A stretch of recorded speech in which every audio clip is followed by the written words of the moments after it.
Sir আপনারা এখন দেখতে পাচ্ছ, তোমরা দেখো এখন এখানে একটা মান আছে, এটাকে আমরা সরলীকরণ করবো। ঠিক আছে, সবাই দেখো সরলীকরণটা কিভাবে করি। এটা একটু ব্যতিক্রম ধরনের সরলীকরণ।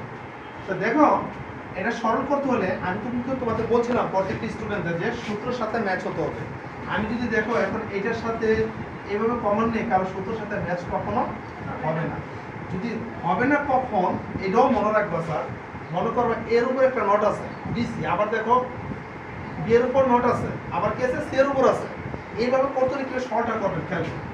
এটা যা আছে এবিসি তুললাম, এমনটা আছে না, এখানে নিয়ে এসে পড়ো এবিসি প্লাস আছে প্লাস, আবার এটা মানে এক কথায় B not C A B C, আবার A B C not plus কি এ বি সি। অর্থাৎ আমি তোমাদের বুঝাই, এই মানটা এটার সাথেও রাখছো, এই মানটা এটার সাথেও রাখছি, এই মানটা কি এটার সাথে রাখছি, তিনটার সাথে রাখছি। বুঝলে সাথে কেন রাখছি? রাখার কারণ একটাই, মানে এন একটা নোট আছে, আবার দেখো বি এর উপর নোট আছে, আবার সি এর উপর নোট আছে। এমন করে যদি ইনপুট তিনটে থাকে নোট থাকে, তাহলে লাস্টের মানটা প্রত্যেকটার সাথে কি করবা, রাখবে মিলকরণ করার জন্য। কেন? ওই সূত্রের সাথে ম্যাচ করতে হবে। ক্লিয়ার? স্যার একটু খেয়াল করে দেখুন, এখানে দেখো কি হইতেছে, এতে কি কম যায়, এই যে বিসি বিসি কম হচ্ছে, তাই না? তো থাকতেছে কি এ নট নাকি এ, ভাই কমন যাচ্ছে, প্লাস আছে প্লাস, এতে কি কমন যায় এ a common, C C common, তো থাকতেছে কি বি নট আর কি বি, তাই না ভাই? খেয়াল করো প্লাস আছে প্লাস, স্যার বুঝতেছ? তারপর দেখো এ a common, B B common, থাকতেছে কি সি নট সি, ওই সূত্রটা ম্যাচ হচ্ছে। এবার খেয়াল করো এ বি সি আছে, বি সি লিখলাম, এখানে কিছু না কি ইনটু এর মান কি 1, তারপর এস এস এস এর ইনটু এর মান কি 1, তা প্লাস আছে প্লাস, এখানে A B S A B, এখানে ইনটু এর মান কি 1। তাহলে দেখো এটা দেখো বন্ধু বিসি প্লাস কি এসি প্লাস কি এবি, বুঝতে পারছো? তো এখানে আর কিছু মান কমন যায়, কিছু যায় কমন, মানে এডি आंसर, মানে সরলীকরণটা কি হয়ে গিয়েছে। বুঝতে পারছো? এর সরলীকরণ। এবার তোমরা যারা প্রশ্ন করছো এটা সরলীকরণ মানে করো কি ন্যান্ড গেট করতে হইছে, সরলীকরণ পরে কি করতে হইছে ন্যান্ড গেট। তো ন্যান্ড গেট কি এটা যুগাকার থাকে না গুণাকার থাকে, বলেন সবাই কি নাবিস? যুগাকারে না গুণাকারে?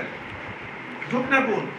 ন্যান্ড গেট থাকে ন্যান্ড গেট থাকে গুণাকারে, ন্যান্ড গেট গুণাকারে স্যার। তো এটা সরলীকরণ স্যার ন্যান্ড গেটটা কিভাবে করবে? এই যে দুইটা হল না, ন্যান্ড গেট করে কয়টা হল না? দুইটা। আমরা এই যে তোলাম বিসি প্লাস কি এসি প্লাস কি এবি, তাই না? তো আমরা এখন কি করব, এটা গুণাকারে তৈরি করব। প্রথম নোটটা রাখবা, দ্বিতীয় নোটটা আমরা ভাঙিয়ে দিই। দ্বিতীয় নোটটা আমরা কি করে দিচ্ছি, ভাঙিয়ে দিতেছি, ভেঙে দিছি। তো ভেঙে দেওয়ার পর আমরা কি হইতেছে, সব প্লাসটা কি ইনটু হয়ে গেছে না, কারণ নট ভাঙলে ইনটু হয়ে যাবে। এখন আমরা কি করব, ন্যান্ড গেট তৈরি করব। দেখেন ন্যান্ড গেট, আচ্ছা তিনটাই আমি তো এখানে আসি এ বি সি নট, তিনটা ইনপুট লিখলাম এ বি সি দিয়েছি। আসলে এবার ন্যান্ড গেট, এই যে এই একটা হোল নোট আছে না, এটার কারণে একটা ন্যান্ড গেট দেখতে বি এর মতো লেখো বি সি নট, তাহলে বিটা বি থেকে সিটা সি, রাইট? আবার কি এটা গুণাকার আছে, গুণাকার থাকলে ন্যান্ড গেট, ঠিক আছে? দেখো এ সি নট, এটা এ থেকে সিটা সি থেকে, রাইট? আবার দেখো এ বি, এ একটা হোল নোট আছে না, এটা তারপর একটা ন্যান্ড গেট, ঠিক আছে? যে আকার থাকে, এটা এ থেকে বিটা, বি থেকে লিখে দাও এ বি নট, রাইট? আবার দেখো এই যে আরেকটা হোল নোট, এই হোল নোটটার কারণে আরেকটা ন্যান্ড গেট, তাই না? তো ন্যান্ড গেট রাখো, আমরা ন্যান্ড গেট করে দিলাম। আর ন্যান্ড গেট করতে হলে আরেকটা জিনিস মনে রাখবা, আমরা কিন্তু এটা ন্যান্ড গেট এন্ড গেট করছি। ন্যান্ড গেট করতে হলে এর একটা বাবল লিখতে হবে। বাবল কথা মনে আছে? বাবল দিয়ে লিখবা, কারণ কি দেবো, বাবল দিলে ন্যান্ড গেট হয়ে যাবে।